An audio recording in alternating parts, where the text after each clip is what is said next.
Улсын хурлын чуулганаар агаарын тухай хуульд нэмэлт өөрчлөлт оруулах тухай хуулийн төслийг хэлцэх үед гишүүд утаанд зарцуулах хуримтлалын сан бий болохыг дэмжиж байла.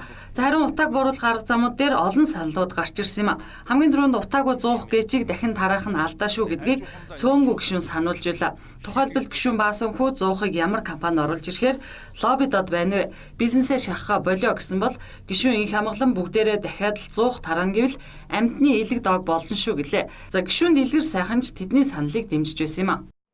Бүх газар л одоо газар шидэж шít. Манай урд хөршчтэр, хойд хөршт байна. Бүх газ нь байна. Тэгээ ингээд олон жил нүүрснээс газ гаргана гэж баахан ярьлаа бүтсэн юм ерөөсөө байдгүй.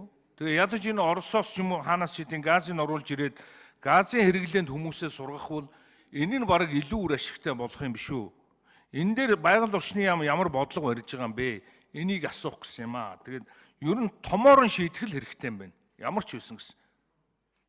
Тэр 200 тэрбум төгрөг зарсан гэдэг нь тэр мөнгө чинь бол хангалттай баахан орон сууц барих боломжийн мөнгө юм байл шүү дээ. Тэгээ тийм мөнгө дахиад зарж ирснээс орон сууцны суурь үтсийн тавих энэ асуудлаа л одоо шийдэж өгвөл илүү үр дүнтэй шүү дээ. Хэдий удаан ч гэсэн. Яг одоо энд нарийн задаргаанд байж байна. 2011 оноос 16 онд 139 тэрбум төгрөгийг зарцуулсан байна. Энэ мөнгийг хэн зарцуулсан бэхлээр энэ үед ажиллаж байсан засгийн газар буюу одоо улс төр хийгээд ард түмнийг тэмцэлд уриалаад байгаа нөхдүүд өөрсдөө захиран зарцуулсан. Гүйцэтгэлийн энэ нөхдүүд хариуцах ёстой. Энэ дээр нь мэдээж одоо засгийн газрын холбогдох шалгалтуудыг оруулж эздээр нь одоо тэр өрн таран хийсэн эздээр нь төлөвлөх асуудлыг ярих ёстой. 16 оноос хойш 16 онд бол 4.2 тэрбум төгрөг, 19 онд 4.9 тэрбум төгрөг, 5 тэрбум төгрөг. Ерөөсөө л энэ зарцуулсан мөнгө нь. Тэгээ энэ яг хөглөрөө санхүү хөрөнгөхийн их усүртэй холбоотой. Улс орон илгээрийг хэвтчихсэн шүү дээ 12-оос 16 онд. Тэгээд дараа нь энэ утаатай тэмцээгээд мөнгө зарцуулна гэхлээр улсын төсвөөс санд төвлөрүүлж байгаа мөнгө нь ерөөсөө 5 тэрбум төгрөг. Энэгээр чи яаж тэмцэх вэ? Олон ажлуудын томоор нь шийдье гэхээр дэлгэр сайхан гишүүнээс хөрөнгө санхүүгийн асуудал байгаа гэдгийг сая банкын орон дараа хэлсэн. Тодорхой нэг дүн дээр тодорхой томоохон ажил хийхийн тулд хугацаа, нэг ялангуяа дэд үтстэй холбоотой асуудлууд байгаа. Гишүүдийн санал дотор орон сууцжуулах ажлыг эрчимтэй явуулах ёстой. За үүний тулд ипотекийн зээлийг өргөн үрээтэй олох ёстой гэж үзсэн саналууд олон байлаа. За үүнийг засгийн газар судалж байгаа гэлээ. Яг одоогийн алжааны банкуудын тавьж байгаа шаардлагын дагуу нийт 252 мянган үр хэдийгээр орон сууцнд орох хүсэлтэй байгаа ч гэсэн 13% нь энэ шаардлагыг өнөөдөр хангаж байна гэсэн.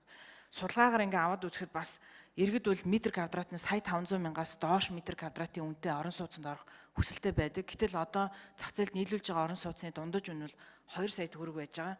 Одоо бэлэн байгаа ерөнхийдөө орон сууцнуудын баригдаж байгаа орон сууцнуудын дөнгөж 5% нь буюу 2000 орчим орон сууцл метр квадратны сая 500 мянгаас доогуур байна гэсэн. Өчигдөр Bloomberg-оос бас зохион байгуулад бас төрийн хэд хэдэн байгууллагууд манай байгаль орчны яам МИК гэдэг ингээ оролцоод Утаагүй Улаанбаатар гэдэг форум зохион байгуулжсэн.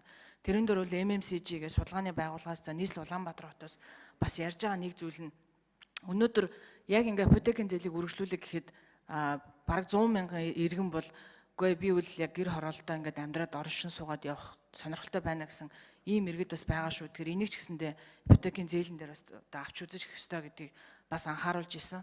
Одоо л ипотекийн зээлийн 18.1% нь бол хөдөө орон нутагт олгогдож байгаа.